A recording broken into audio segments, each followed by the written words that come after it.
Greetings, he, she's, and theys. On this week's Absolute Zeros podcast, we will be celebrating 6 years of Zeros to Heroes and talking all things spooky. So sit back, relax. What am I saying? Do not relax. Be afraid. Be very afraid.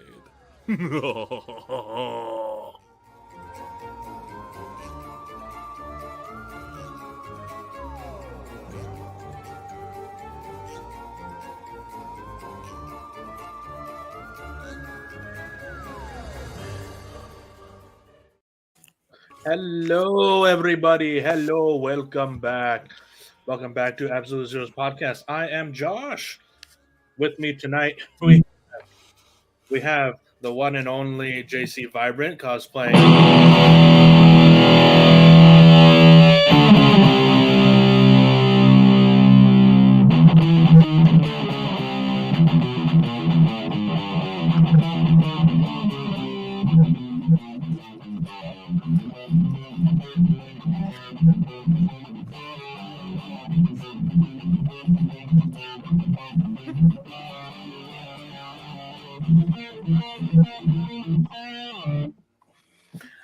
Yeah. So this this episode is sponsored by Netflix and Stranger Things. Give us money so you don't copyright us. They can't copyright. That was literally me just playing the guitar. Anyway, fuck, that was an intro. This one's for you, Chris. God damn it, Chrissy. And next we have Black Cat. we got the mascot, the Halloween mascot right there, a freaking black cat right there. My cat's laying around somewhere, but somewhere. So are mine. Yeah, somewhere. We got Cat Central. All right, there we go. It's Black Cat Central. Was it loud? Well, I'm curious. Was it loud? Little at the beginning. Yeah. Okay, I probably should have accounted for that, but I apologize. It's all right. It's all right. Anyways, so yeah, this is our Halloween spooktacular. Also the 6th anniversary of Zeros to Heroes. So yay! Hey, 6 years, yeah. Funny enough, this channel all started at RTX, and because me and Chandler and another friend were at the their Rooster Teeth's anime podcast panel. I can't remember what it was called, but they don't do it anymore. And we were just like, hey, we like anime. We should do a podcast about that. And and then it went from anime podcast, and we started RT Fancast, which evolved into Absolute Zeros, and so here we are. Honestly, that is the very short version of this. And hey, I'm the one eating on stream this week. Also, if you guys can't tell, I'm cosplaying as the Paramount Master Chief. Wow. Either that or an emotionally scarred millennial. Wow. Oh, that's everyone. That's literally everyone. Wow. Very well. So yeah, this is basically mainly going to be a more laid back kind of stream. But first thing I want to ask: have either of you seen Black Adam yet? No. No, I don't plan on watching that garbage film. I'm sorry. If you want to spoil it, by all means, I have no qualms with it. However, if he has issues with it, I can't. If he has issues with spoiling it, then by all means. All right, yeah. All right, wasn't going to be spoiling anything or talking about it this episode. I just want to see if you guys had. I know what happens at the post-credit scene, and everyone like the whole teaser trailer thing, whatever that they got for The Rock's profile on Instagram, whatever. To be like, stay for the post-credits. Chills, literally chills. Like, okay, what was it? Looked it up. literally not a spoiler anymore. But yeah, so yeah, I watched it yesterday. It's actually not as bad as I was expecting it to be. It's not as great as The Rock made it out to be. It's like course not. it's nothing groundbreaking. It's just another superhero anti-villain anti-hero film. It's like Oh, It's like the so minute I was gonna say, like the minute you start talking about, like, oh, I've been trying to fight for this film for 15 years, bitch. You probably didn't even know who the fuck Black Adam was 15 years ago. I'm sorry, Rock. I Exactly. respect you, but I gotta Exactly. call you out on your shit right there. There's no fucking way you're telling me you knew who Black Adam was 15 years ago. Oh, speaking of, I forgot what film it was, but Kanye West is trying to sue somebody for a film they made back in like 1977. Yeah, 1977. He was born in 1966. So how can they take an idea that he quote unquote came up with when he was 10 years not born yet? Okay, Kanye needs to really shut the fuck up. Honestly, his He whole ideal, needs his some whole mental. all the Yeah. Kardashians do, dude. He Yeah, the needs Kardashians just therapy. ruin people. That's all they're good for. Yeah, of course they are. They lure you in. They're literally sirens. Yeah, Hey, look at that. We're talking about mythical creatures in spooky season. They're literally sirens. Oh my god, they are. Yeah. Oh, speaking of if you have watched the Jeffrey Dahmer thing on Netflix, the father of actual Jeffrey Dahmer is trying to sue Netflix for that series for, I forgot the exact reason, but I'm like, didn't you raise your kid and also didn't you introduce him to taxidermy? So look in the mirror, dude. Optics. I haven't heard Optics. that, but I did hear that there was a mother of a child or something that they were having issues of being actually addressed in the documentary or something along those lines. It was like, I mean, the most common one I've heard is most people being, and I'm kind of neutral on this one, is people being pissed off that the Jeffrey Dahmer documentary or whatever series is falling under the LGBTQ thing. Like if you type up LGBTQ in Netflix, the Jeffrey Dahmer thing will eventually pop up. I'm neutral on that. I'm neutral on that because I kind of get why people would be pissed off, but okay, I don't get it, but okay. Weird. I mean, I guess I don't fucking know. So I was speaking of real life criminals and just absolutely terrible people. I was listening to a thing on Spotify of the Zodiac killer. yeah. And yeah, I did not know that he had never been caught. Oh, Yeah, his name is Ted Cruz. They did talk about that. Yeah, his name is Tickers. Nah. Why do you think Yeah, he goes to Cancun on You're- the days where you're he's giving- needed? You're giving Ted Cruz too much credit. It's not that fucking Cruz. Like, come on.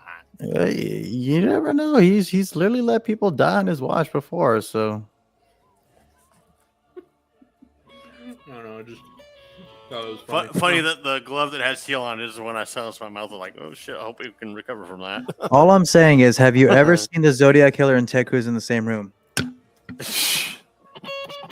Good question. Good. Oh, did you see an update on the Bayonetta lead actress bullshit? Oh yeah. So I saw that shit. The Yeah, I 15 retract everything 15K. I said. I retract fucking everything. lied. I retract everything I said in support of Helena Taylor. That bitch She literally lied. needs counseling. Why Like, are you how- lying? Why you the always fuck you lying? Why you always lying? You're talking about the that she was actually offered 15,000, right? Yeah, like the Yeah, she was like grand total would be 4,000 per 15,000.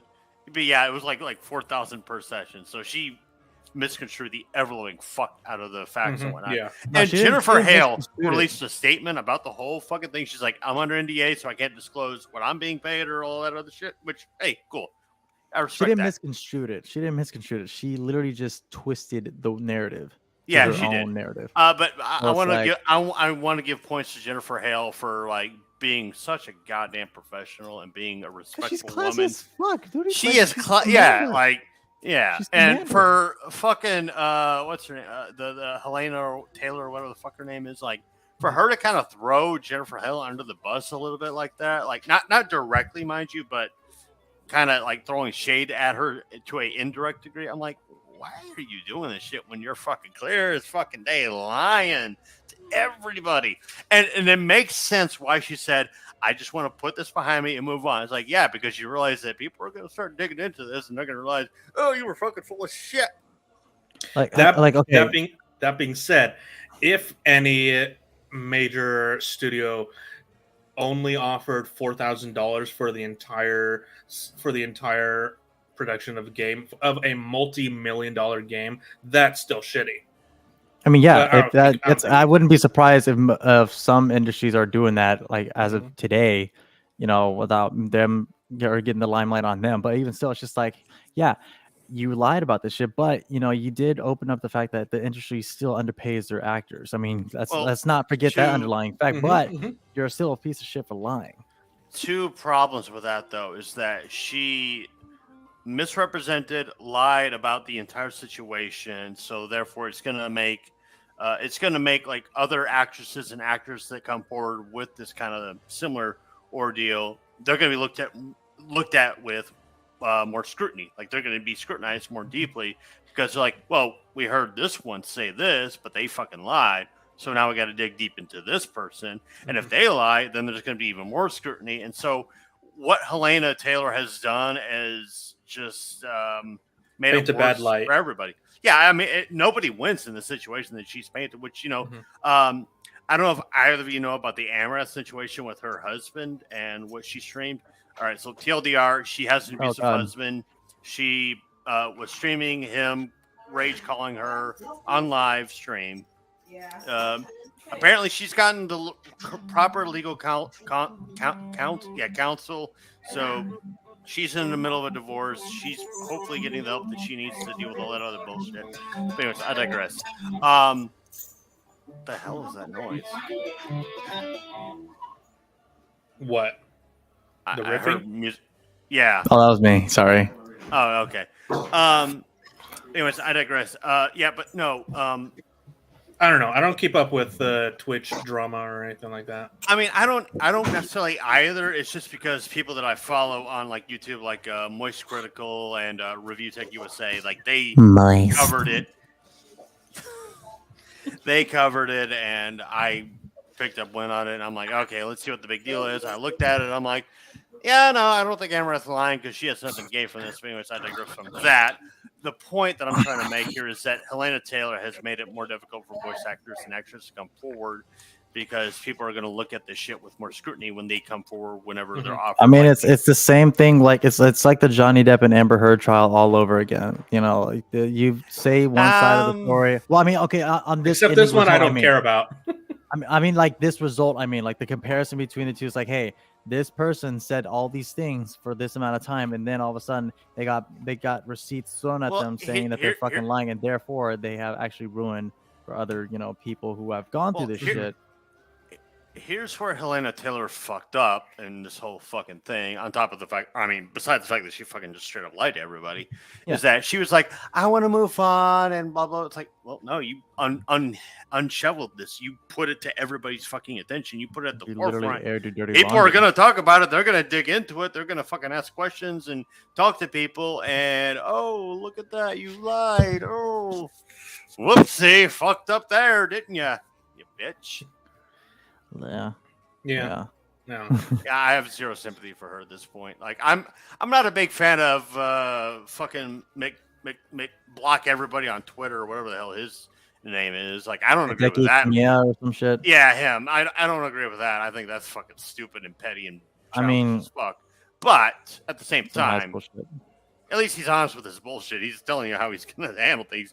He ain't going to respond. He's going to block you. But Elena Taylor, yeah, no, fuck you. You misrepresented the ever-living hell out of Platinum Games. You misrepresented Nintendo, and you've made things harder for voice actors and actors to come forward with things that have been thrown at them. So yeah, a couple things that I was still critical about. Like, it was like, okay, I'm gonna take this with a grain of salt, but things that was really, really ruining it for me was like, okay, the amount of pausing that she was doing, actually looking like she was doing from a script. I mean, of course, you got to keep composure if you're going emotional or whatever.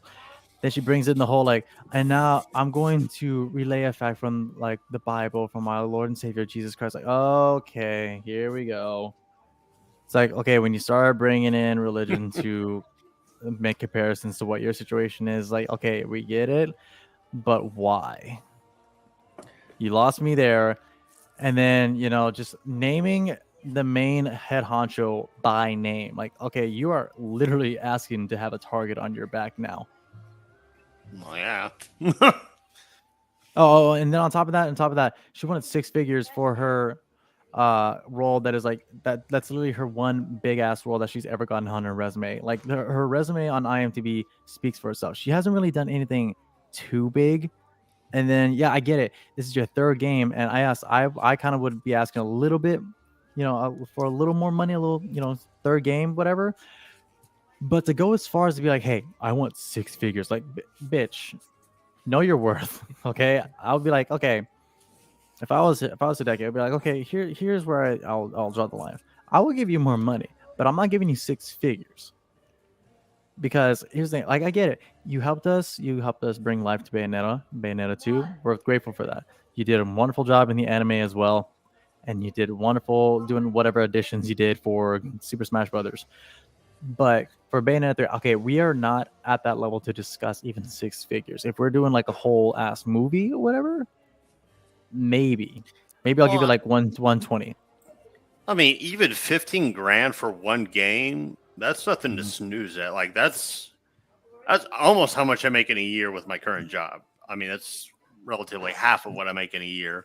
But still, 15,000 is nothing to snooze at. Like that's still good fucking money to make, and plus the recognition you get behind if like Bayonetta 3 is successful, the studios will look to you as a voice actress and be like, hey, you were in that Bayonetta game. We want to bring you to our game and have you voice act for us.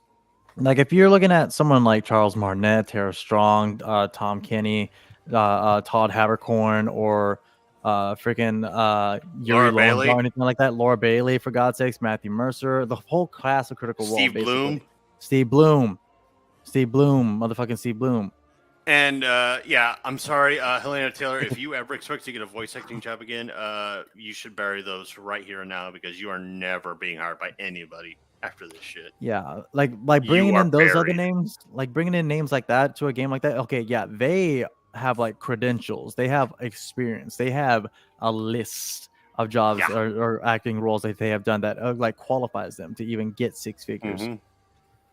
Helena, your big role, your big shining role that you still are trying to grasp onto for like I don't know how long, fucking Bayonetta. What else have you done besides Bayonetta? Nothing. But I was in the Golden Compass. Okay, yeah, Golden Compass is like a very like beloved indie game by a small group of people. Also, I want to point out. I thought you were talking about the movie. I was thinking of the movie too. I'm like, who the fuck remembers the Golden Compass? I didn't know there was a video game for it.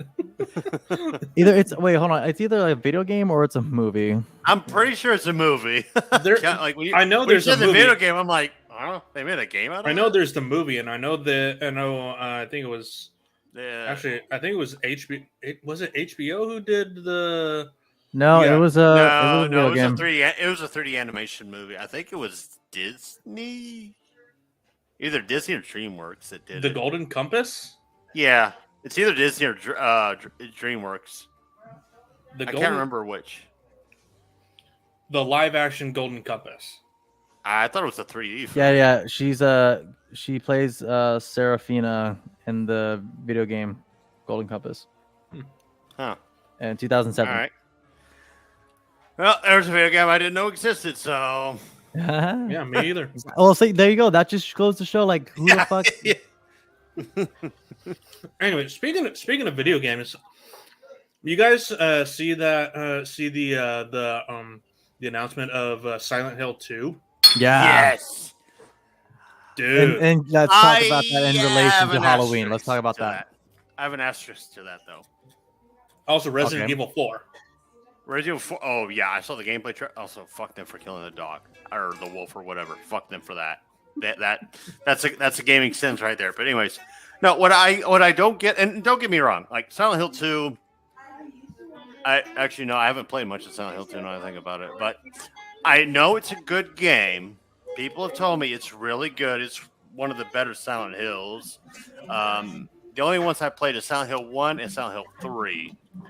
I did play a little bit of Silent Hill 2, but I never got too deep into it. However, the bits that I got into were really good. My question is, why are they remaking Silent Hill 2 but not Silent Hill 1? Because I can actually answer that question real quick. Silent 8, the first one was on PlayStation 1, and let's be honest, PlayStation 1 graphics, it was a bit janky. The camera movement wasn't great. The controls functions were not also great. But think about that, trying to like build that into today's world. I mean, yes, Silent One Hill or Silent One Hill. Silent Hill, new 1. video game coming out soon. Silent One Hill coming out on the CW. But they remade Resident Evil on the GameCube, and then they translated it over to like the fucking PS4, and it went through seamlessly. Yeah. It's like, why can't they do the same thing there? Because they're building Silent Hill from the ground up, so I don't get why they would start with 2 and not 1. Okay, there's the actual difference. Capcom knows what the fuck they're doing. Konami doesn't. Okay, fair. Yeah. Just think about it. You got competitors like Konami versus Capcom when they came to Silent Hill versus Resident Evil. People leaned more towards Resident Evil for the time being until Silent Hill 3 or whichever one, like the Resident Evil came first, then Silent Hill released in I think 97.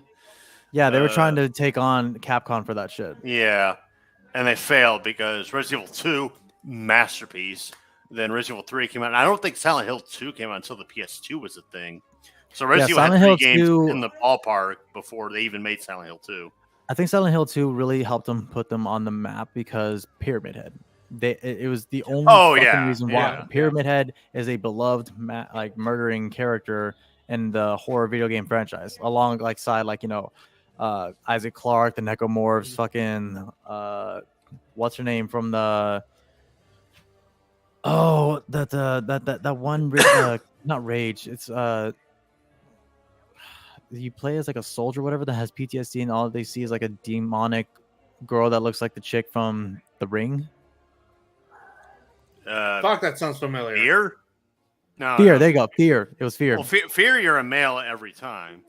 But yeah. Anyways, carry on. No, but like you play as like some sort of military protocol dude, whatever, that suffers from PTSD because like Fear, the chick that's inside your head is like, I'm gonna kill you if you don't do these things. Actually, no. I'm thinking of the Ring girl. I think her name's Samara. I forgot the name of the chick in the fucking Fear games. I forgot her name. Yeah, I wouldn't know because I was too chicken shit to play that as a kid. I played the first Fear and the second Fear. The second Fear, gameplay wise, it's actually pretty good. Story wise, it's absolute dog shit. Well, I imagine so. The first one, though, good top to bottom with the psychological horror, the gameplay, and the story. I thought was really good top to bottom. Yeah. The second one, I just thought the story was absolute dog shit. So there's a game that just came out on Xbox Game Pass called Scourge, and I don't know if either of you have heard of it, but it looks really good. It looks really good. Like, here, let me actually wipe the grease off my fingers. Actually, while you're doing all of that nonsense, the Dead Space remake looks really fucking good. I am looking forward to playing that shit. And Isaac Clarke has a voiceover, and they're putting in a lot of mechanics from Dead Space 2 into this one. I'm like, yes, give me. Yeah, Isaac Clarke has a voice actor because all he just goes is. No. He actually has speaking lines because there was actually a video I watched earlier today while I was playing Suikoden 2, which My favorite JRPG of all time is getting a remaster. But yeah, no. He pointed out that like you can get immersed in what Isaac Clarke's going through as you're playing the game. But when Kendra starts like talking her shit, like your girlfriend's been dead this entire time. Oh, spoiler warning. Yeah. Your girlfriend's been dead this entire time. Blah blah. It's like, well, why can't Isaac get a retort? Like, why can't he respond? The prequel anime and the prequel Wii game exclusive that came out years later, they were actually good for the foundation of like what made Dead Space the way it is, especially like the whole lore behind the marker and the freaking cult of the marker. Unitologists, Unitologists, yeah. Them people are like, I hate to say it, but religion in the future, religion now, religion in the past. Well, I mean, their entire religion is always going to be the enemy. Well, I mean, the fucking guy they built the religion on, like, got killed by the people that founded said religion. They killed him. They're like, hey, we can make a religion out of this. Okay, Let's so do that. I'm sorry. The game wasn't called Scourge. It was called Scorn. Oh yeah, I've heard about that one. So, I think I did see a trailer for this. Yeah, this looks gnarly. Just look at the graphics, the design of this place. I'm getting Prometheus flashbacks with that. That's what I was thinking too. Like either Prometheus. All I see is colossal Titan heads. Quick, somebody teach Charlize Theron how to run away from a falling object in the opposite direction. Run to the side. Why does everyone run straight forward? Run to the side. Where the object is falling towards. Run to this side. Run to that side. Lo and behold, you'll fucking survive. Oh, hello, vagina. Or heart. I'm sorry. What the? Good. I'm sorry. Lord. I thought I was looking at a creature's vagina. I'm sorry. Children present. Oh my god. No. Well, nobody think of the children. Oh no, vagina. Oh no. You see, little Timmy, this is where babies come from. When a mother and father love each other very much, or at least tolerate each other. I mean, when a man and a woman, I don't do that number. Yeah. But no, this game actually looks really cool and creepy, and something I want to play really soon. It looks freaky as all shit. You know what? Glad. The game I'm actually kind of glad that's not coming out this month. Is the Callisto Protocol, because that is set to release December 2nd. And this actually gives me time to set a pre-order and build some funds, whatever, because I know there's a lot of games I still need to get. There's Mario Rabbids Spark of Hope that just came out. Bayonetta 3 is about to drop. Modern Warfare 2 is about to drop this week, I think. Of which, hey, you can play the campaign if you've already pre-ordered. Also, I just saw that on Game Pass, the entirety of the Amnesia franchise is on there. Ooh, even the Pig Factory one? I believe so, yeah. That's the second one. The second one wasn't a bad game, but I've only played the first two. It was my least favorite of the two by like a large margin.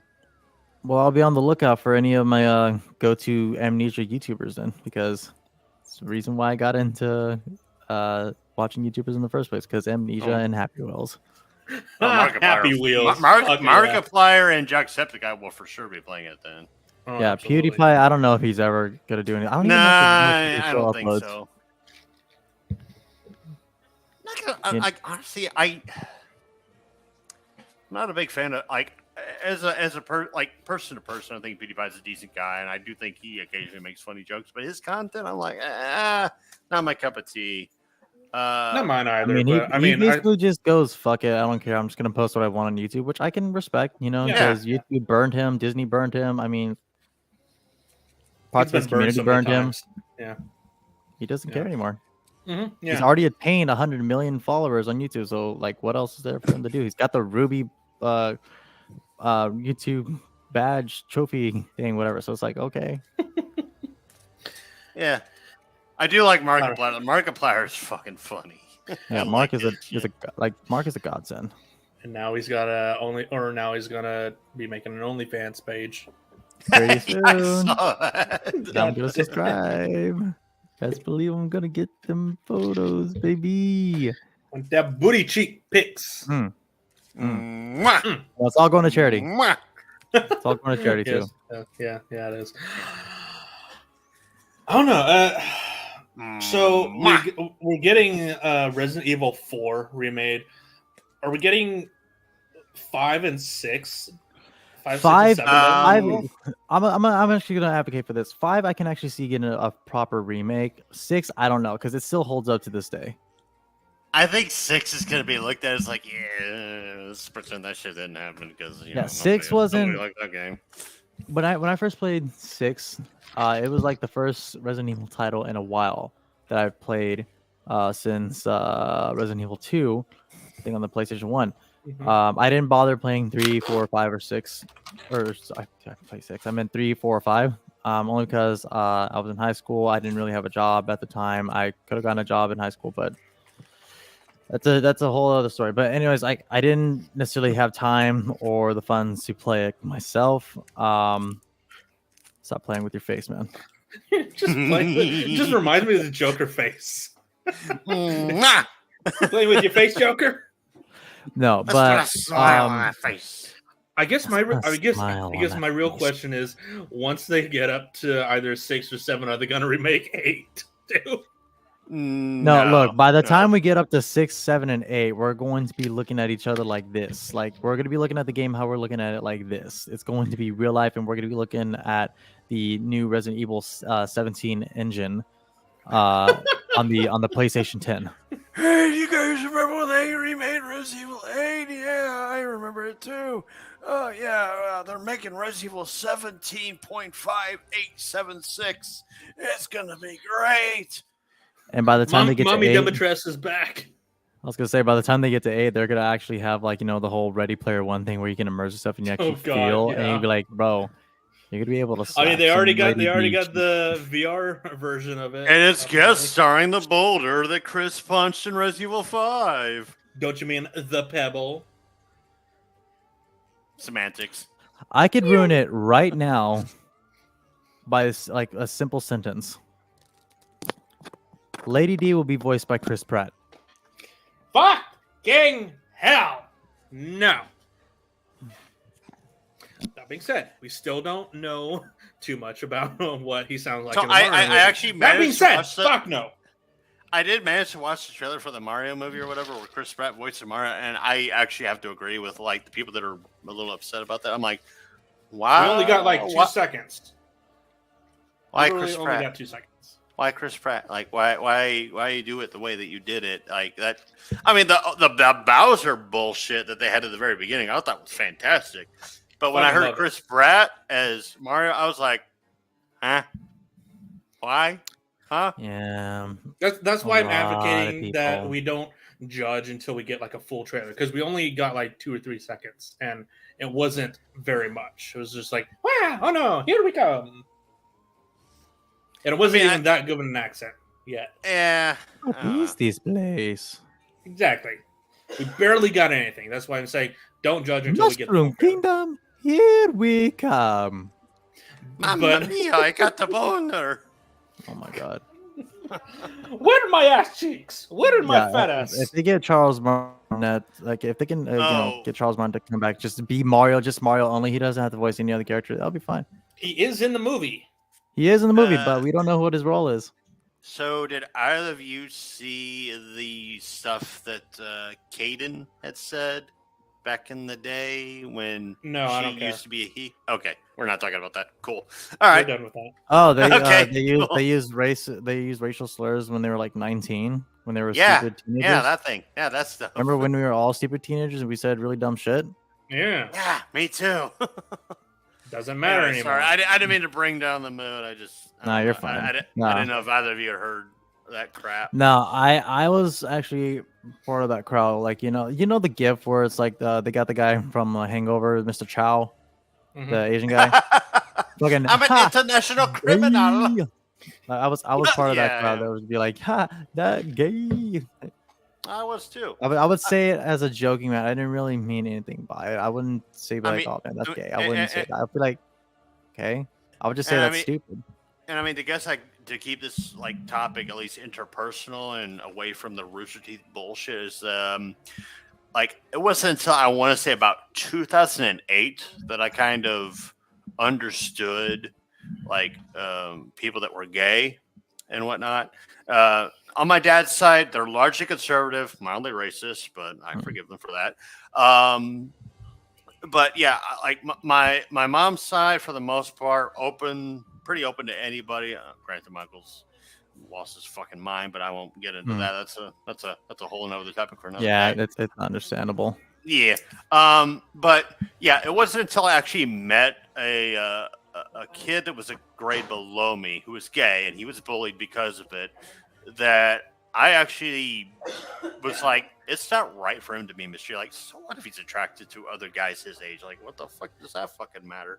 He's not into girls. Hey, like in my teenage mind at the time, I was like, hey, it's a more open market for us straight dudes. Like, he's a gay guy. Like, you know, he's gonna be pursuing other dudes.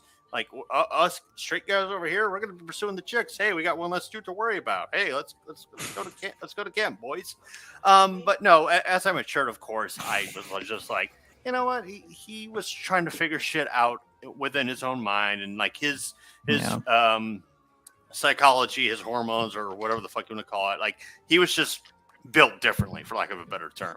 And The way I see it is this, Anyways. and I struggle with this a lot. It's just if you have regrets about stupid shit that you did back in the day, that automatically makes you a good person. That automatically makes you a better person than you were then. Because like, okay, yeah, you could have said some like really dark, fucked up shit back in the day. You could have said, you know, you could have been like, oh man, you should like really dumb shit. And then people are gonna be like, oh look, you got bots in the chat, man. Hell yeah. I just saw that.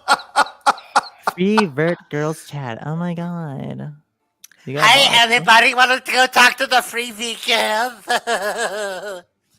No, but yeah, it automatically makes you a better person. Yeah, and you know, it wasn't until shit like with like the transgender and hell, with a non-binary thing, like that wasn't until like 2019. But with the transgenders, I think I was about 2012 is when I came around to that. But anyways, Josh, I see you're getting a little distressed there, buddy. Anyways, Oh, yeah, I said we're done with it. Yeah, let me go ahead and bring it back real quick. So, in the spirit of Halloween and gaming, let's talk about, you know, games that really stuck with us, that really kind of, you know, fucked with our heads a little bit. That was scary. I'll go first. The Maze game. If you don't know what the Maze game is, okay, basically it's like a 3-level or a 4-level thing, whatever. You get like an easy one, you get an easy to medium, then you get a medium hard one, and like the last level is like this one like the whole basis of the game is that if you touch the sides, you got to start all over with the square. So as you get up to the final like long narrow part of it, and you get the finish, bah! Oh, okay, I get you. It was a picture. It was a distorted picture of the Exorcist chick that was screaming like very loud, bloody murder screams, whatever. And you, of course, you know, you being so close to the screen, so you can focus. You could be like, whatever. You just get thrown back, and you just be like, oh my god, whatever. That shit stuck with me. Oh, the classic as a jump kid. scare. Yeah, it's a classic jump scare game. That shit stuck with me, and I had nightmares for like about 2.5 weeks. Trying to think of which game fucked me up the most, and if I had to pick one, Corpse Party was also another one.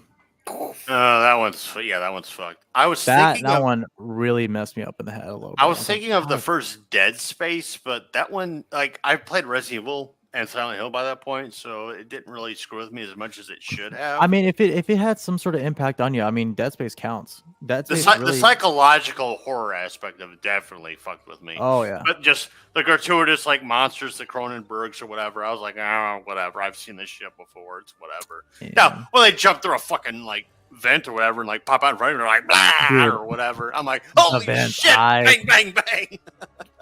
I had a little bit of PTSD. I'm not gonna lie. When I played the first one, I was like, dude, I don't know if Ben's anymore. Actually, the first Amnesia game legit fucked with me. That game screwed with my head royally because you have no real means to fight back. Coming off. Oh. like you have no means to like defend yourself or whatever, and then when you hear the music pick up, and then when you hear like the breathing of the monsters, I'm like, fuck this shit, fuck this shit. It's a great game, don't get me wrong, it's a great fucking game, but man, the monsters are fucking terrifying. And hell, I got a close up of one of their faces, I'm like, oh shit, nature was not kind to you, sir. Speaking of nature, a close-up of the ant. Fuck that shit. Fucking bullshit. For me, bullshit. honestly, I haven't really played very many scary games. Dark Deception is one I've played. Very creepy. Maze type of game. I'm gonna say when it first came out, Resident Evil 2, the remake, I screamed like a little bitch. Why? Was it because X was coming for you? Oh, It's coming from my butt cheeks. Was it because X was going to give it to you? When Mr. X popped up in the A scenario Bruh. the first time I played it, I was like, Fuck. I'm sorry.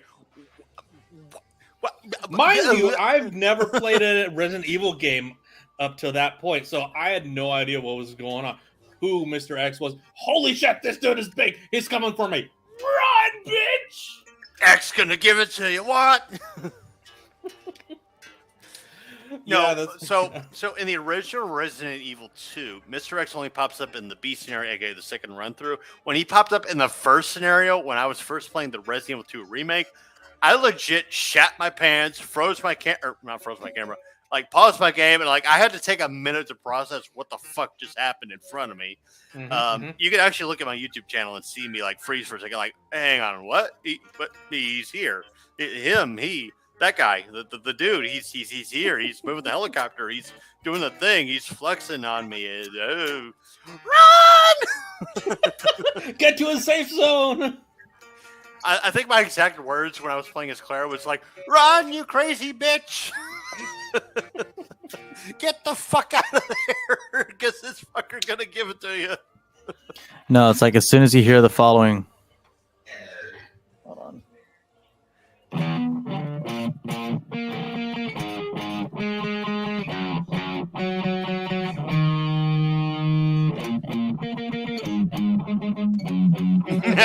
Yeah, I also think it was R.I.P. DMX. Also, I do think that was during the Deadpool craze too. So yeah. When it first came out. X gonna give it to you. Fuck with on your own. X gonna give it to you now. So- No, it's real. so funny story for the two of you. Resident Evil 2 remake was my cousin's first experience with Resident Evil. Same. Now I had already let's played it. I'd already done all 4 scenarios of the Resident Evil 2 remake. I was with him when he got it for his birthday, and I watched him play it because I was hanging out at my aunt's at that time, and he legit screamed like the biggest bitch I had ever heard when Mr. X just moved that fucking helicopter up to the wall. He's like, "Oh my god! What the fuck?" And I'm like, Sorry. laughter. And then he immediately like, ah! Fucking bolts back into the where the helicopter crashed or whatever. He's just running down the stairs. He's like, "I want to. Can you follow me to the safe room?" So I was like, "Yeah, you can follow you to the safe room." He's like, "Oh my god!" Yeah, not gonna lie. Watching the amount of reactions to Mr. X's first appearance in the game, or to people who are veterans or newcomers to the game, the series itself, is just like, dude, that's still terrifying to say. Imagine. Oh, you're yeah, just even as walking a down the street, veteran, you're walking down the fucking hallway, and then you all of a sudden you see. Dude, his fucking footsteps that you can hear, like, Oh, close yeah, to and you. I'm like, yo, terrifying. my anxiety is like on peak levels right And he now. Like I only think has- that's why I have high blood pressure. And he only has one face. He's just. Oh yeah, he just fucking looks at you. He doesn't make a noise. Or as you know, Remember Al Nemesis- Oni? Who? Al Oni, the little that 8-bit game where it has like a bunch of like giant purple-headed, freaky looking dudes. No. Oh my God, hold up. Al Oni? Yeah, Al Oni.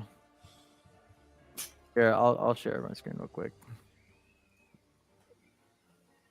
That's okay. Oh, I will still never forget my cousin screaming like a little Ao bitch. Oni.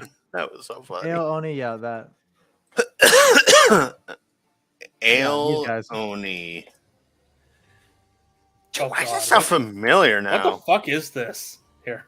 Yeah, dude, like look at my share screen real quick. What the fuck is this?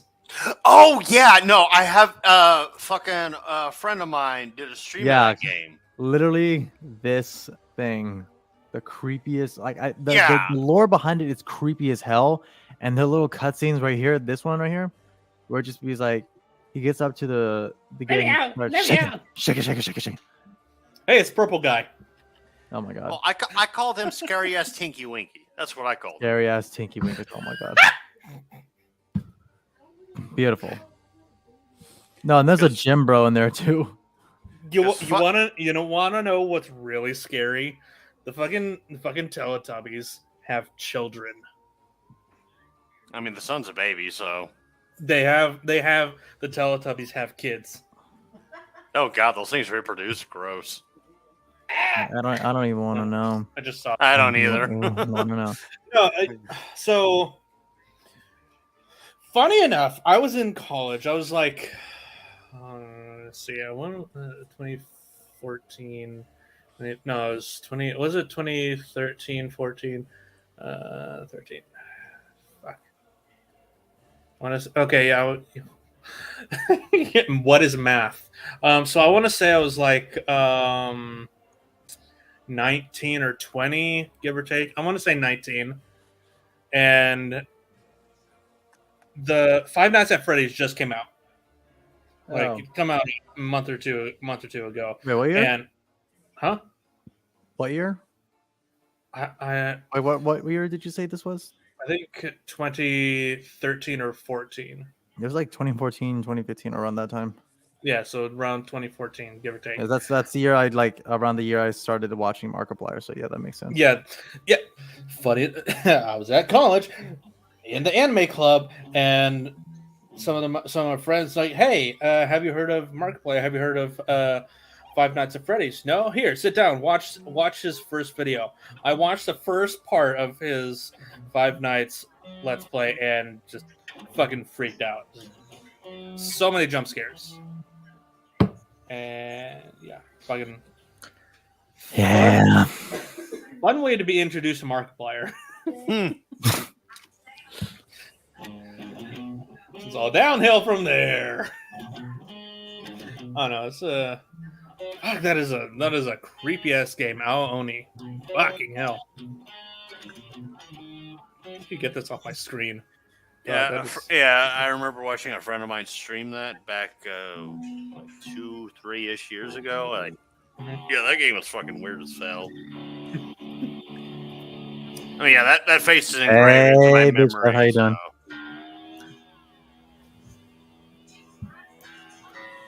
Bro, how's what's up, boy? How's the con? Oh yeah, that's right. He's at the Retropalooza right now.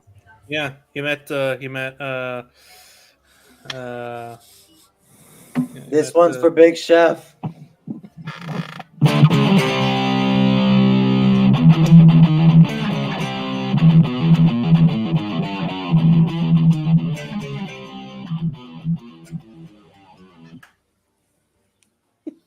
That's what you'll get. Nice. I'm not giving away the show for free. Give us money, bitch. Give us money. Okay, so fuck, what was it? Oh yeah, scary movies. What have you guys seen recently? Because I got one. I've got a couple. What's that? Hellraiser, the new Hellraiser. Oh my dude. I Literally? still don't know what I feel about it. Holy shit, dude! I haven't watched it yet, so. You met Black Nerd. Oh, you met Black Nerd. Fucking yeah, nice. that's what it. He met Black Nerd. Black Nerd comedy. Oh, I would have loved to have seen him. Damn. But yeah, like the new Hellraiser. Tell him I said hi, by the way. The new Hellraiser, man. Let me just tell you right now, I didn't know shit about Hellraiser until like my first exposure to Hellraiser was. You're gonna laugh at me. Robot Chicken.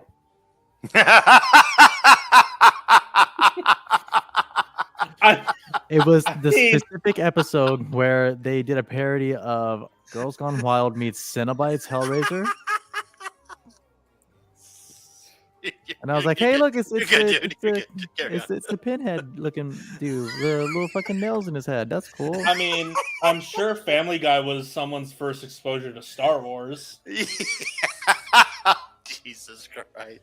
We don't talk about family. I am only familiar with the very first film, and I watched that back in I don't know, I think it was 2000 to 2003, because that's when me and my dad were just watching these old school horror movies and whatnot. We were binging them together every weekend because he was off work. He was I'm done.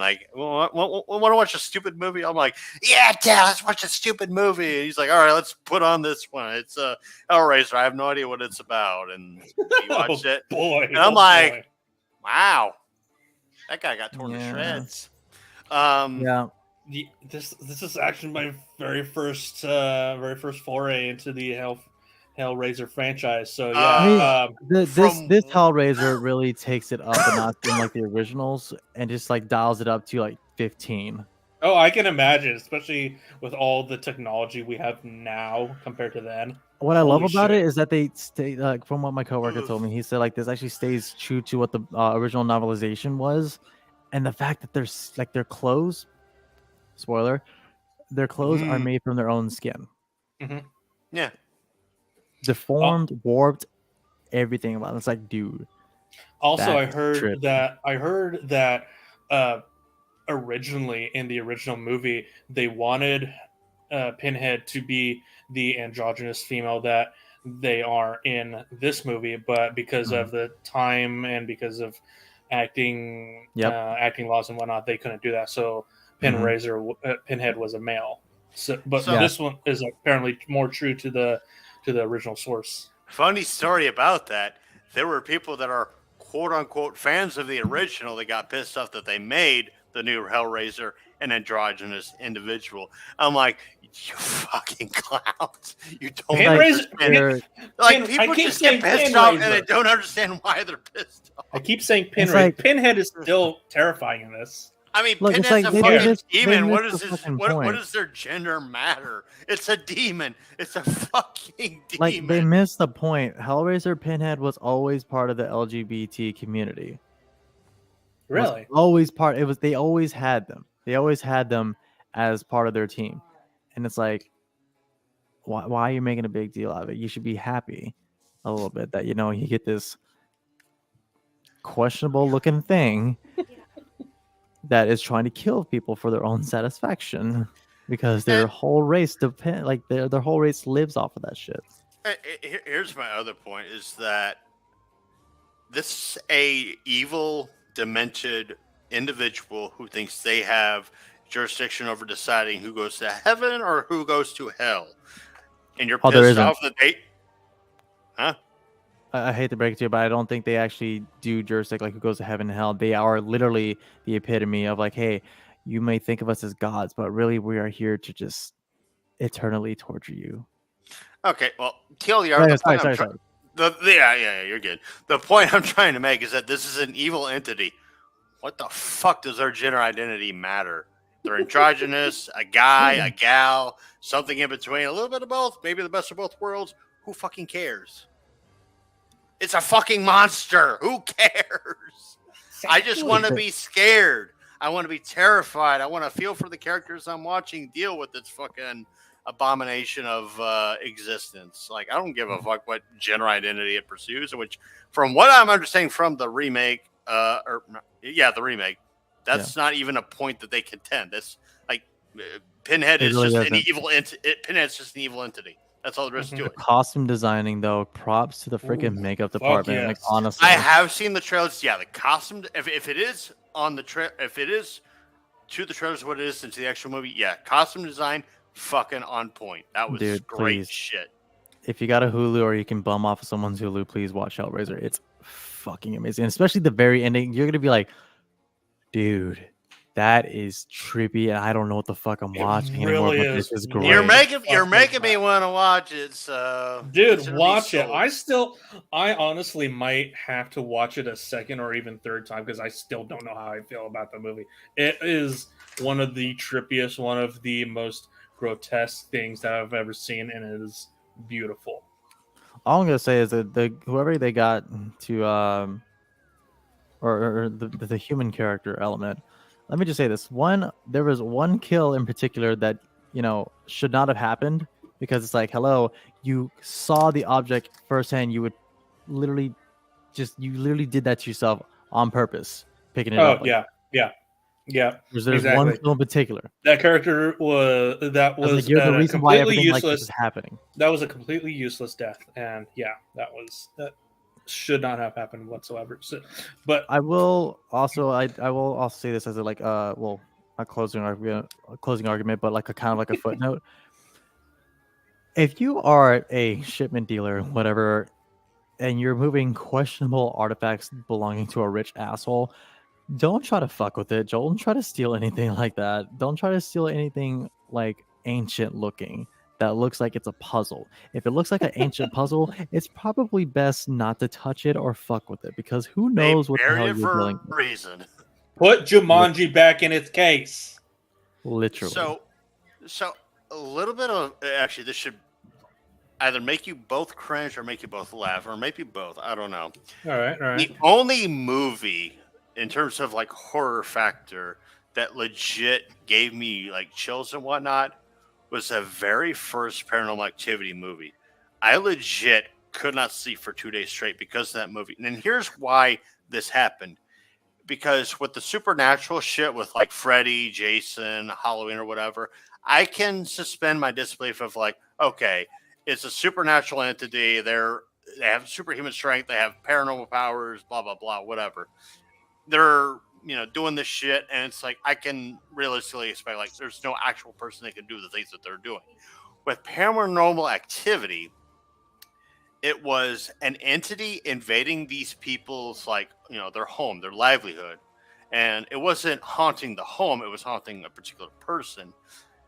And that's what kind of drove it home for me, is because I was seeing how realistic it kind of looked, with like the sheets being pulled back and people being dragged, and then the woman, being possessed and doing the things that she did.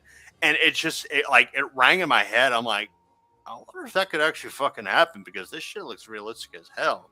Also, not only that, it was also the major scare of that was also because it was in the midst of the found footage craze. Mm-hmm. So people were still trying to figure out. Yeah, people are still trying to figure out what is real, what is not. Was it fake? Was it not? And when like we all people when Blair Witch Project first. Shut up.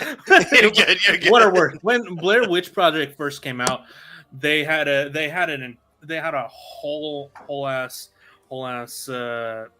scare about it because people didn't know it was fake, and it came out in the late 90s? Late 90s. It was late 90s. It was like 98 or 99. Internet still in its infancy. You have the website for the movie that looks very convincing, saying that, hey, these people are missing. If you see them, give us a call or call the police or whatever, something like that. Very convincing advertising, which was very minimalistic for this movie. So I will say one movie in particular like that kind of got me thinking about this shit was Apollo 18. Oh yeah. I was like, hey, Dark Side of the Moon, space aliens, it's space been alien rock crabs. It's been a hot minute since I watched. Hey, that's the one. What is on the dark side? Apollo 18. That's the one where the two astronauts get stuck on the moon or whatever, and they get on the dark side of it or whatever. Mm-hmm. Yeah, I remember the whole watching that in mission was theaters. to collect samples of like dark side thing, whatever. Yeah. What's on the dark side of the moon? Plot twist. Yeah. Yeah, You've seen it the entire time. Yeah, It just I remember rotates. watching that when I was stationed in Alaska, and everybody in the theater was just like dead silent for the entire movie. Mhm. I mean, obviously, like the build up and all that, like they were chitter chattering or whatever. They're like, ah, ha, ha, blah, blah, blah. But like once the fucking suspense started kicking in, it's just like, what the fuck's going on? I love silence. when a horror movie in theaters has a completely dead audience, because that's either means it's fucking fantastic or they're bored out of their minds. Or there's no one there. I've been there for both. I've been there for all three, I should say. I will say the one that was dead silent and captivated the entire audience was The Witch. I don't know if you've seen that, but it is a fucking terrifying movie that had me literally in a fetal position with my eyes closed, with hands over my eyes for the majority of the movie. Because, goddamn, that was suspenseful. The only time that I've actually like legit like an audience being all cheerful and happy and whatnot, the first Conjuring, after the dog died, within like the first like 45-ish minutes or whatever. After the dog died, everybody was like a little bit upset, and then when the haunting shit started happening, the only time I heard anybody in the audience say like a fucking word aside from like a cough or a sneeze or whatever was when the clap scene happened. Every fucking buddy screamed loudly, and I screamed with them because I was like, "What the fuck?" Oh my god, that scene screwed with all of our brains. And after that, it was just fucking dead silence because that movie is great. If you haven't watched Conjuring, go watch it. Conjuring movies, like the actual main Conjuring movies, 1, 2, and 3, I find super scary because they're based on real events or real stories, and I believe in demons or evil spirits. I don't believe in ghosts like beloved relatives staying to soothe your soul or to just hang out. But I believe in evil spirits. So the fact that something similar to what is being shown on screen actually happened or supposedly happened is fucking frightening to me. Because obviously the movies are highly dramatized, but something of the sort happened in history, and that is terrifying. So yeah, that's really scary. One movie that came out this year that I just saw this past week, and it's on Peacock right now, is called The Black Phone. I don't know if you guys have heard about it. I've heard about it. I didn't know it was on Peacock, but now I know what I'm going to be watching here very fucking soon. It's on Peacock. I have a subscription to Peacock. It's pretty intense. It's very suspenseful. Actually, I might watch it after your stream. Yeah, go watch it. It's like one classic ass film that still holds up to this day of scare factor, thrill, suspense, and just straight up amazing monster design. Yeah. John Carpenter's The Thing. Dude, yes. I watched that this week. Horror film of all time. Yes, I watched that this week as well. So yeah, still fresh in my mind. The practical effects in that they had for the day. Holy shit! Horror movies it now helped build never... one of the best social media games of all time, and that in the Among Us, because the Thing had a big influence over how that game came to be. Also, the fact that for the remake / sequel, they wanted to do a good majority of practical effects. They had a bunch of practical effects, but the studio's like, no, let's just go over it with CGI visual graphics and whatnot. Just during that height, I think it was Steven Spielberg or whoever it was that was still messing around with animatronics for Jurassic Park. So I don't know if any of you or either of you know about this, but do you know what movie John Carpenter wants to do like right motherfucking now? John Carpenter, the guy that made The Thing. Yeah. I know what you're talking about, but he wants to do a Dead Space movie. He wants Get to fucking work. he's on, like, John. he's like, listen, I took a hiatus from movie making. I want to make a movie again. I Dude, want to make a if Dead John Space movie. Carpenter, if John Carpenter actually does Dead Space, I will lose my damn mind. My wallet will be gone by the amount of times I will watch that movie. Like Hollywood, get on that shit. That is a I have- fucking moneymaker right there. Like they would be snuffing the fuck out of the box office. Like they would Especially make with the so amount of much lore money. they got for that shit. The Oh, amount of yeah. lore they can put And with the into- remake coming, the market is just Like like seriously, iron's hot. Strike now. Go for like it. seriously, the guy gave us one of the most iconic horror suspense icons of all history, Michael Myers. So, besides that, just give it to him. Let him do. He knows I mean, horror. marketing wise, you got the Dead Space remake coming soon. You got you got the Among Us, but well, the Among Us buzz is kind of dead and whatever. But you got all Among Us. You got all of that shit. With the Dead Space remake coming, this is the time. This is when the iron is at its hottest. Make Like, a honestly, Dead Space movie right now. Hollywood could never. Hollywood doesn't like to think that way. Hollywood does not like to make, good ideas. They only like to make bad ideas that make them like a questionable amount of money. You're not wrong. I mean, for God's sakes, they're still going with one. They're still going through with 2 horror movies. It's called Aquaman, the Sea Kingdom, whatever it's fucking called. Aquaman 2 and then Flash.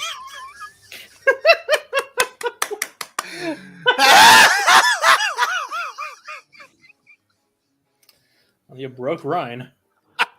I did it again. Keep a counter.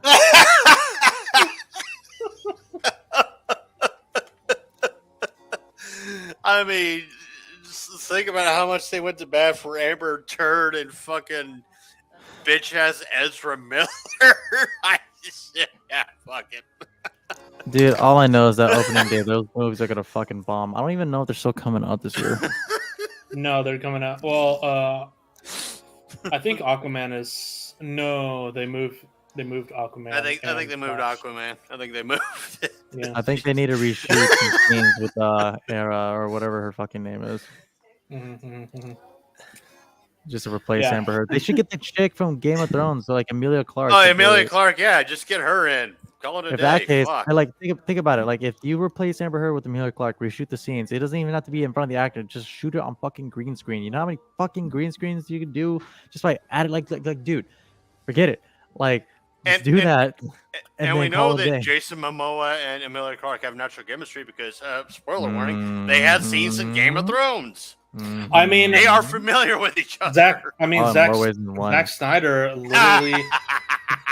Zack Snyder literally replaced an entire actor in his Army of the Dead movie on Netflix.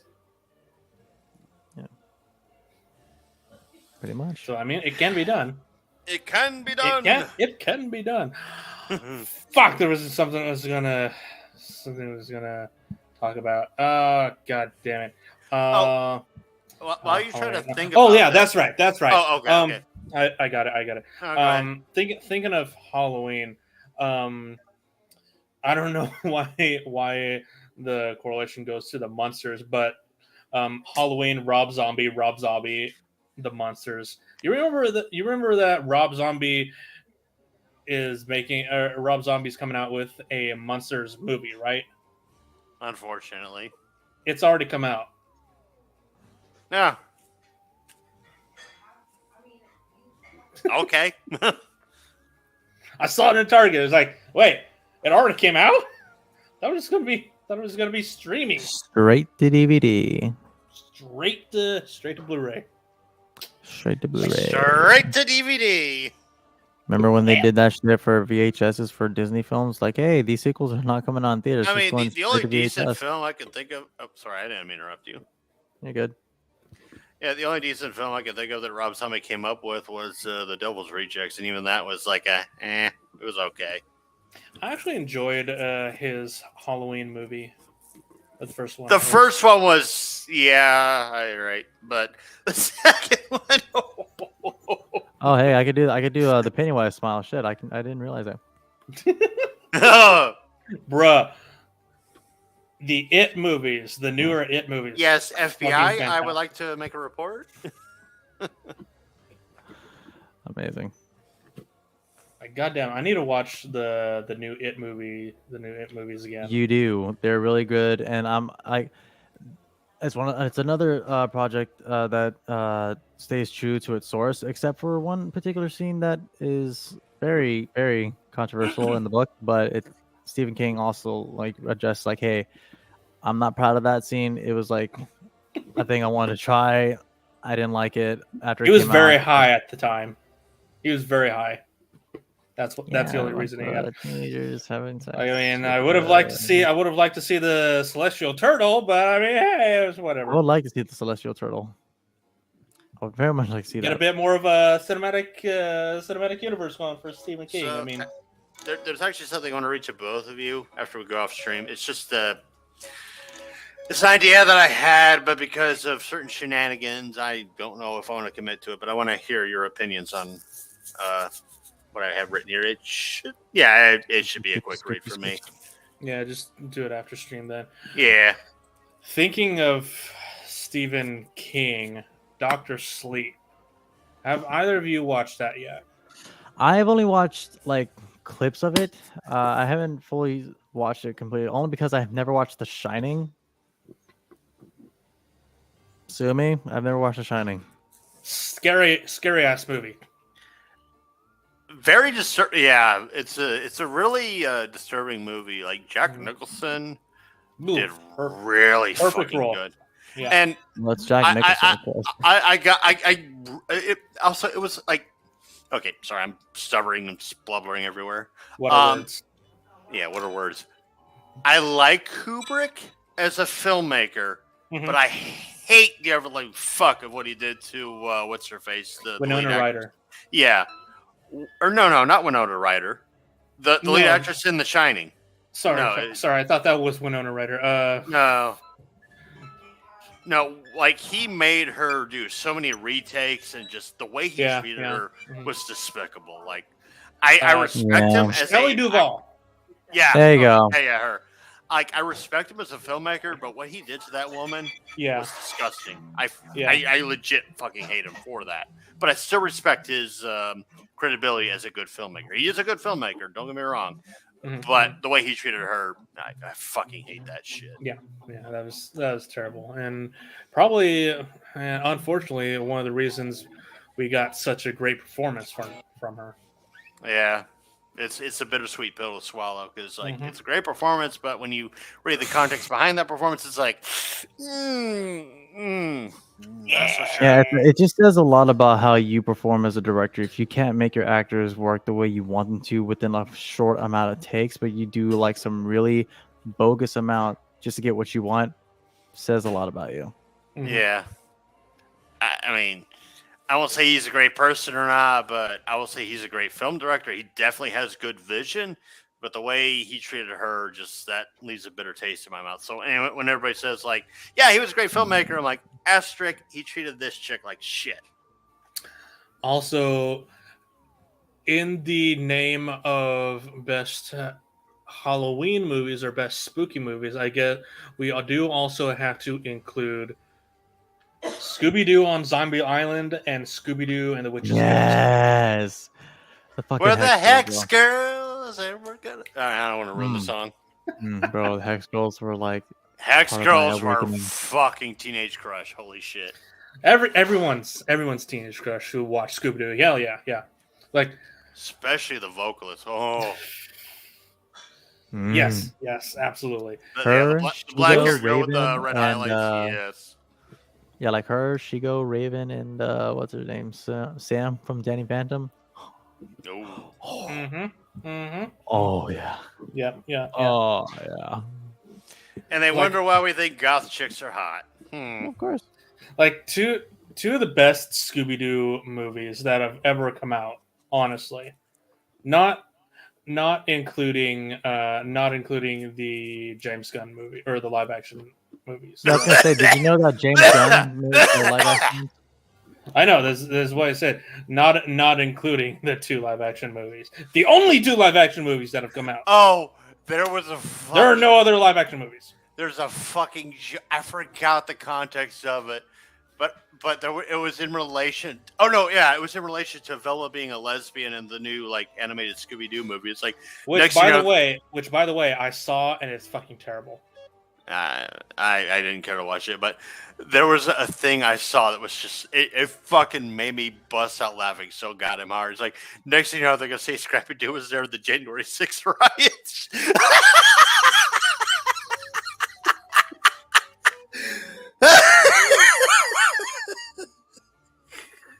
You're terrible. Despicable. Oh, damn it.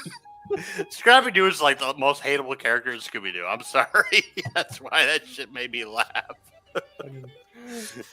Fucking love it. But it's like he's so hated. They even had a statue of him in the fucking the show Scooby Doo Mystery Incorporated.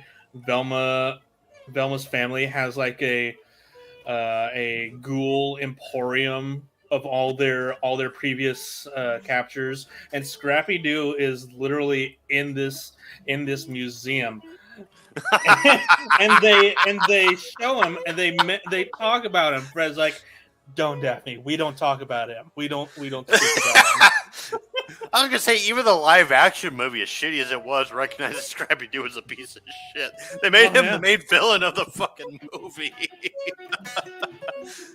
Like even the shitty live action movie gets that Scrappy Doo is just not liked by anybody.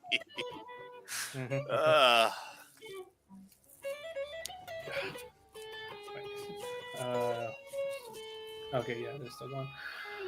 I mean, so then comes the question as to, we've been talking a lot about spooky movies, Halloween movies, and whatnot.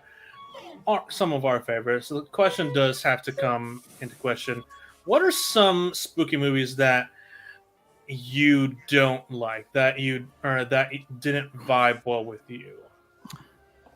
Like you didn't like in general, or just like you left you unsettled? That unsettled, didn't like, that were bad, but that you thought were bad. So I can accept being unsettled by a movie's ending, and that, you know, the ending was bad, the good guys didn't win, the main protagonist didn't, you know, escape the horror or whatever.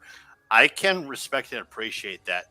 The first movie, when you pose that question, Josh, the first movie that comes to mind is the Sam Raimi film. What I forgot what the film's called, but I know it's about. It's where this chick denies this like old Jewish woman a renewal on like her lease or whatever on her home, and the Jewish woman curses her. The Jewish woman passes away, and so she has to like Straight to Hell, I think is what it's called. I think it's called Straight to Hell or something to that effect. I did not like how the ending happened because it builds all the suspense around her trying to put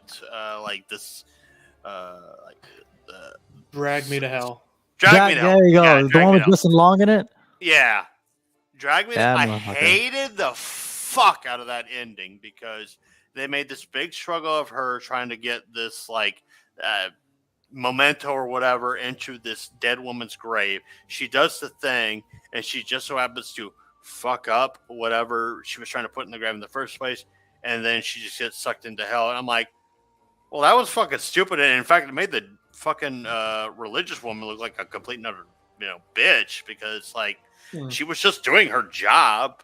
Like her boss pressured her into it. If you want to curse anybody, curse the fucking person that's paying her or that's signing off on her paychecks. Don't curse her. She's just doing her fucking job. So I like parts of that movie were really good. And I think the movie overall was good, but the ending just really left that bitter, sour, disgusting taste in my mouth. Where I'm like, yeah, no, the ending just kind of ruined the whole fucking trip for me. It's kind of like Mass Effect 3. Like, the journey's great, but the ending is fucking dog shit. So, I have a serious answer and then a really dumb shit answer. Okay. So the serious answer, it would be, what was it? Jason X. What? Jason goes to space. Ooh. Like it What? just it was so fucking stupid. Like I don't know why they did it. I watched it because it was Jason Voorhees in space. I was like, okay, I wonder where they're gonna go with this shit. No, the whole thing is stupid. It laughs at itself, and it's just like, although it did introduce one of the most creative kills I've seen in horror movies, which was the hydrogen tank kill. Yes. Or Yeah. hydrogen, liquid nitrogen, or sorry, the liquid nitrogen kill. Oh, Mhm. is that the Taking one where he like chick's head and slams? just, like, yeah. yeah. That kill was that was introduced one of the most creative kills I've ever seen on horror films.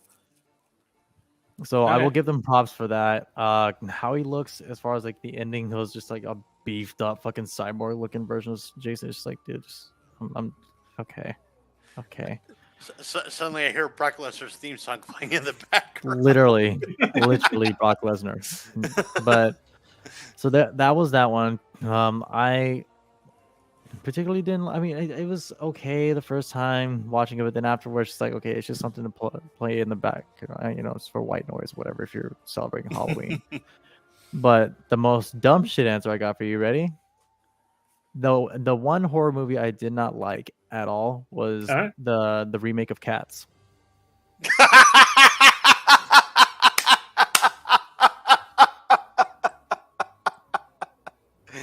Facts. Fucking facts. Poor Taylor Swift. She had to be dragged into a horror that film. movie was some disturbing fucking shit. Oh my god. Why No, do you no, have no, to? no, no, Why no. did you have to No, remind me? it wasn't disturbing. It wasn't disturbing. It was jellical. Why'd you have to That remind me movie of makes James this mask Corden? look like a fucking kitten. Like, god damn. Why'd you have to remind me of James Corden licking?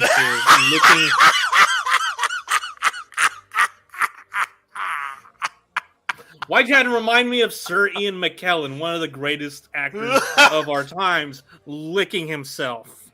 Oh, Frodo Baggins, don't mind me. I'm just a cat right now. I'm a cat. I'm a cat. No, that had to be like one of the worst horror films I've ever seen. Oh, that film was so disgustingly bad. It's so bad. It was so fucking bad. Oh, Granted, I get what they were trying to do as far as like the visual effects and like whatever they're trying to do. But it's like, dude, Cats the musical was barely watchable. The original movie, back in the 80s, 90s, whatever, was barely watchable. Why the fuck did you think this was a good idea? Oh, because nobody Hollywood. fucking remembers that the Cats was even a thing. I didn't even remember it was a thing until they made it. I completely forgot about it. Yeah, everybody forgot about it until they announced that fucking live action or CGI film or whatever the fuck it was. I mean, it was Nightmare Fuel regardless. But it's like, wait, hold on, Cats. I've heard that before. Oh, that. Why? Why? Jason Derulo, everyone. Jason Derulo as a cat. I literally thought he was going to try to plug in Wiggle Wiggle Wiggle for his like song in the show. What I want is I want like a Expendables film with like Jason Voorhees, Freddy Krueger, Michael Myers, all them fuckers against the Cats cast. like make scary films scary. Like that would be a good like apology film for the shit that the Cats film was, where you just see these fucking serial killers butchering these like disgusting like bipedal anthropomorphic fucking cat people. Like that would be a good film for the entertainment value, not necessarily from a critical standpoint, but from a just entertainment value. We're just seeing a bunch of fucking creepy ass people get like slaughtered. I'll tell you one thing as far as like that kind of like creepy, but also like more so action slasher. Freddy vs. Jason. I feel like it's underrated. Very underrated. It wasn't great, but it wasn't completely bad. It wasn't really sad, Freddy versus sad Jason. That we weren't able, and it's sad that we weren't able to get a sequel either. I mean, they were trying to set up one with that new Freddy, the new Nightmare on Elm Street, and the new the new Jason from the Friday the 13th that came out in 2009. They were trying to set that up. Yeah, that film sucked. That film fucking sucked. Like at least the the Freddy remake I thought was passable. I didn't think it was necessarily bad. It wasn't as good as like the original, of course, but I didn't think it was that bad. But the Friday the 13th or Friday the 13th Part 2 remake, I should say, it didn't vibe with me. I thought it was dog shit. But the Freddy Krueger remake I thought was decent at best. I thought the remake of Friday the 13th, I think that came out in 2009. That one had some like really good kills in there. You could really hear the bludgeoning damage and all that shit. Especially like the ski boat one. Yeah. The only kill I really legitimately fucking hated was the lead female protagonist that they had. That they killed like she was trying to climb through like this hole or whatever they were trying to get through, and Jason just shoves his machete up through her. I'm like, that's it for her? Like that's the end of her character? Like you spent all this time with her and that's how you end her? Like fuck off. And I just thought it was such a stupid waste of a character because I actually liked her character and I felt bad for her when she died. I'm just like, this film just kind of lost it with me after that. And then the end thing with like they're both on the boat, the brother and sister on the boat, and then Jason pops up, and I'm just like, I don't give a fuck. This film sucks. The beginning of the movie though, with the freaking bear trap scene though, that was that was. I mean, yeah. Don't get me wrong. Some of the kills were fucking fantastic, and like the majority of the film itself up to that point was really good, but. Yeah. I like when I don't get the payoff that I expect, like as a viewer, of course, not as a critic, but as a viewer, when I don't get the payoff that I want, I'm gonna walk out and be like, yeah, that movie sucked. Jennifer's Body and the Piranha movies.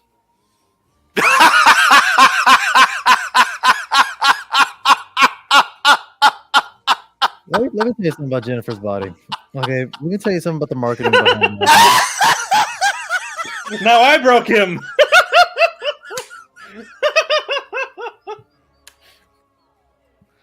Like, let me just say this real quick. Jennifer's Body, the marketing apparently was trying to market towards like women and like teenage girls. Bullshit. They didn't do no. This is a legit fucking fact that I read. Jennifer's Body was legit trying to market towards girls, trying to be like, oh, look at this badass female killing boys, whatever. No, you literally got Megan Fox in a skimpy ass like cheerleading outfit doing all these like 2004 rock and roll like teaser trailers and whatnot. Too bad she could kill Michael Bay in any of that shit. No, he was her sugar daddy. No, the reason I laughed as hard as I fucking did is because you bounced from fucking Jennifer's Body to Piranhas. I immediately thought of the remake where they had porn star Gianna Michaels do this like skydiving thing where she's dipped into the ocean or whatever. Mm-hmm. And these piranhas like gnaw off like the lower half of her body, and then the plane blows up, and they're like, "Oh my gosh, she's fucking dead!" Oh my god, those movies are so stupid. I didn't watch the Piranha movies. But you're not missing much. They were fucking terrible. They're good for shots. They're good for shots. I'll say that. No, there was a clear cut presentation of just people joining in the movie just to get a paycheck, and that's it. Oh my god, those movies were terrible. I'm sorry. No, you're fine. One movie that came out, I think it was either this year or last year, that I was sort of looking forward to, but ended up being absolute trash, is Spiral from the Book of Saw. The Book of what? Saw. Does this the have one any with Chris Rock in it? Oh, I have no idea then. No, the book of the Spiral, the Book of Saw. Like I didn't really watch that. I remember watching Jigsaw.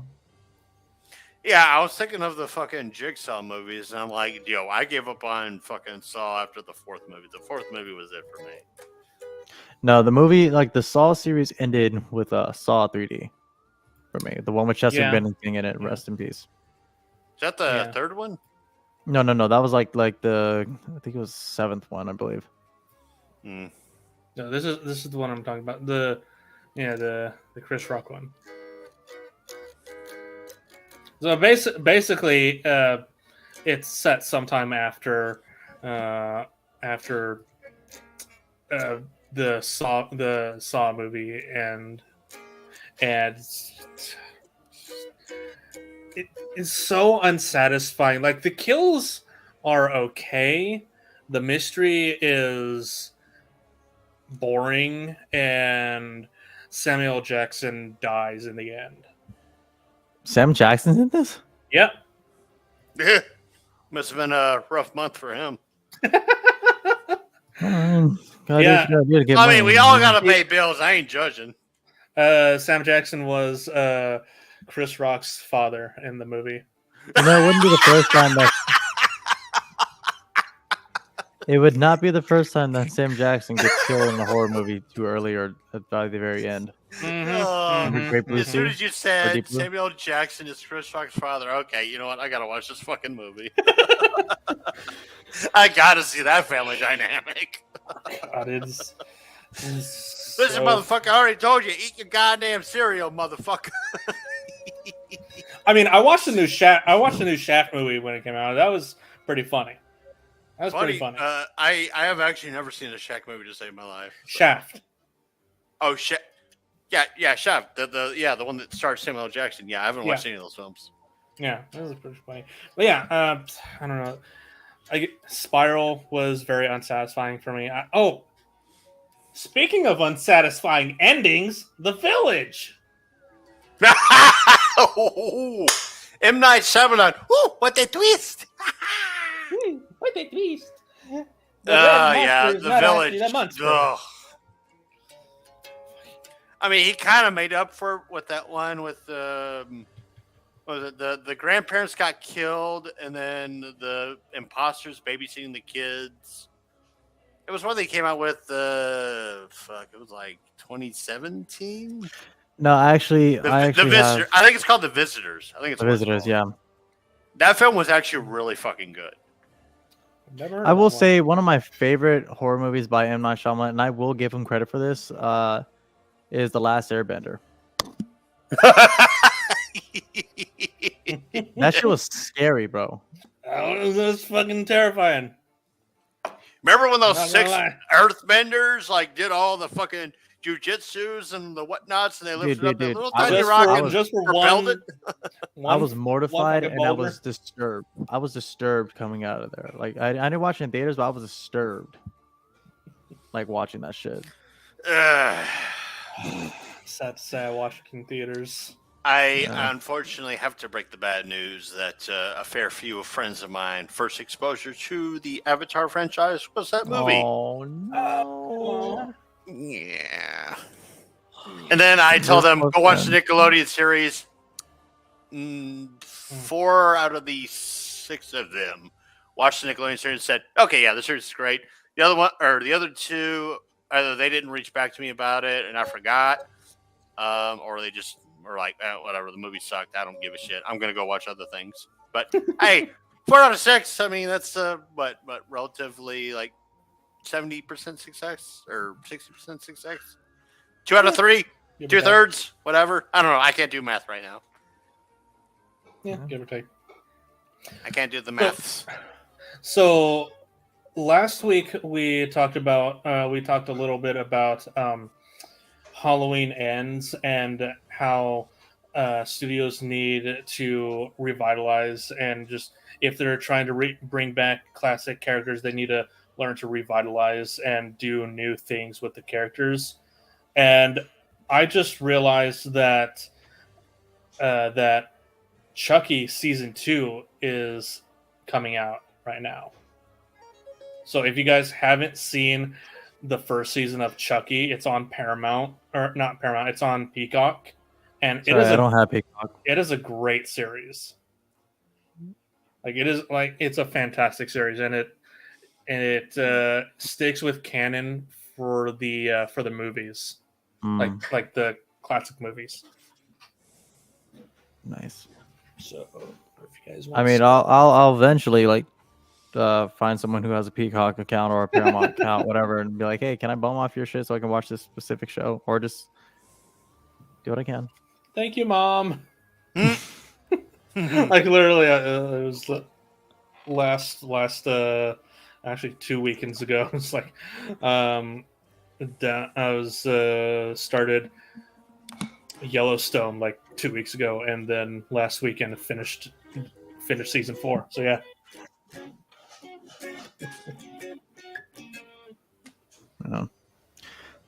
Either way, just Halloween movies, scary movies, man. Just you gotta get into the spirit, you gotta get into the mood for them, and yeah. Yep. Especially if you have like a girlfriend who is squeamish. I thought you were about to announce like you and your girlfriend are like expecting a baby or some shit. I don't know. Yeah, it's a horror baby. It's an alien. It's a chest burster. Yeah, I was about to be like, "Hey, congratulations!" But yeah, threw me through a loop there. Yeah, no, it's just like in general, just Halloween movies. They're great, but the one Halloween movie we can all agree on that works for both Halloween and Christmas. You know where I'm going with this? Krampus. No. Boys and girls of every age, wouldn't you like to see something strange? Come with us and you will see. This is our town of Halloween. This is Halloween. This is Halloween. Pumpkins scream in the dead of night.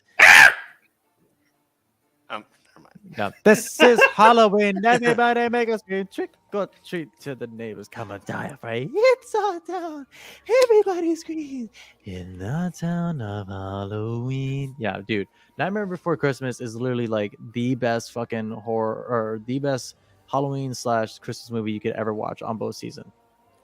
So I make it a routine mission of mine to rewatch all the YouTubers that have made renditions or remakes of the "This Is Halloween" song from Nightmare Before Christmas. Mhm. All of them are fucking phenomenal. They're so fucking good. I've yet to come across one that I did not like. Let me actually gauge the room real quick. What did you think of the Marilyn Manson cover? Ignoring that Marilyn Manson's a piece of shit, it was actually really good. I mean, I'm like on and off about it. You know, it's good, but I feel like there are certain parts of it that does a little too much. But then again, it's like, you know, it's supposed to add to the creep Halloween scary factor. So it's like, I mean, when I first heard it back when it was released in like I don't know, like the early 2000s or what, or no, late 2000s, before 2010 at least. I thought it was really good, but as I've heard, like, you know, independent YouTubers make it, like, the one that sticks out to the one that sticks out to me most is it's something Peach. It's this band of there's 4 girls. There's like a couple of dudes that are like the bassist, guitarists, and whatnot. And you got 4 female vocalists. I think it's called Bad Peach. I think that's what they're called on YouTube. Bad Peach. I think that's what they're called. Their cover of it was really fucking good. And the lead vocalist, who I think is the head of the band, she's got like the short black hair. She's got the movement motions of like how quick paced the song was supposed to be when fucking Tim Burton, you know, made the original Nightmare Before Christmas. Like, she understands what the song is supposed to be. She understood the assignment. Yeah. She got it, and I even complimented her on it. And they actually, Broken Peach. They're called Broken Peach. Broken Peach. Yeah, fantastic band. Check them out. Love them. But yeah, I complimented the lead vocalist on like her movements and whatnot, and they actually responded to my comment. And you know, I was kind of like, oh my god, they responded. Nice. Senpai noticed me. But yeah, no, I was just like, holy shit, she like gets the fucking song to a T. Yeah. And you know, and I mean, you know, no love lost for the other 3 vocalists, because all of them did well. The band is great. Their songs are great. Check them out. It's like, Broken Peach, great band. It's like I like watching covers of Halloween music, or you know, in this one in particular, I love watching covers because it's like, how can they spin it and make their own type of style, whatever, or add some like addition that could have been in the original that actually works very well. Like I like watching those kind of covers. Because it's just like, you know, you're getting yourself out there. You're doing something that you really love. You're very passionate about. You're doing like a huge love letter to to like both the creator, the series, or the project, whatever, and then a bunch of other fans, like, that share your love for this. And it's like, when you understand what you're doing, when you understand the assignment, as said here, it's like it brings like a certain magic, a certain flair to it that's like, you try to like recreate like with everything else. Mhm. It's amazing. I love those kind of covers. I really do. It's like, you are now one of my favorite cover artists now. It's like that right there. Like, how can you make a stamp onto my heart for, covers of songs? Like, what can you do? Like, I don't know if either of you have played or watched Let's Plays of it, but when Bending the Ink Machine came out, there were all those great all those great artists and doing music and whatnot. Living Tombstone, I think, did like Living a lot. Tombstone, I loved Living Tombstone. Yeah, but yeah, Bendy and the Ink Machine, another great horror jump scares game. Yeah, I didn't realize how freaky Benny the Ink Machine was until I actually started playing it myself on my older computer before it crapped out. And yeah, it's got a lot of good shit going for it. I would honestly play it again. The best one I've seen was the All Eyes on Me song, and that's covered by Victor McKnight and Squiggly Dig. Yeah, that's how you say it. It's actually got that like if you watch the old Ruby, the was it Poser that they used before, not Maya? Poser. Yeah, Poser. Like, it's got that kind of aspect to it. Like, it's a Poser model, and it's a really fucking good animated song performance for Bendy and the Ink Machine. Like, I recommend, if either of you haven't seen it, check it out because it's really fucking good. I'm not gonna lie. And then Caleb House is also doing a fantastic cover. Oh shit! Okay, Caleb's always great. Oh yeah, of Love course. Caleb. Yeah, I love Caleb. Met him at Anime North, Texas once a few years ago. That was fun. Well, on that note, I think I'm going to go ahead and like call it a night for me. Only because like I want to like try to finish up the video I'm editing right now and try to catch up on some sleep before I go back to work tomorrow. So yeah, great minds think alike. I was gonna call it too. So I can spare the both of you for like 2 minutes after we post stream. Yeah. That's good. That's good. Okay. But yeah, so guys, thanks for coming on this Halloween spectacular and whatnot. Hope everyone watching the VOD and whatnot live stream. Hope y'all had a good time. Guys, thanks for coming on. We will not be doing the podcast next week because we will be at Anime Texas next weekend. So hey, if you guys are going down there, come say hi. So yeah, guys, thanks for coming on again. And yeah, it was fun. Hopefully we can do this again sometime soon. But until then, hope you all have a lovely Halloween and stay spooky, stay safe, and we'll all see you soon. Peace out, you guys.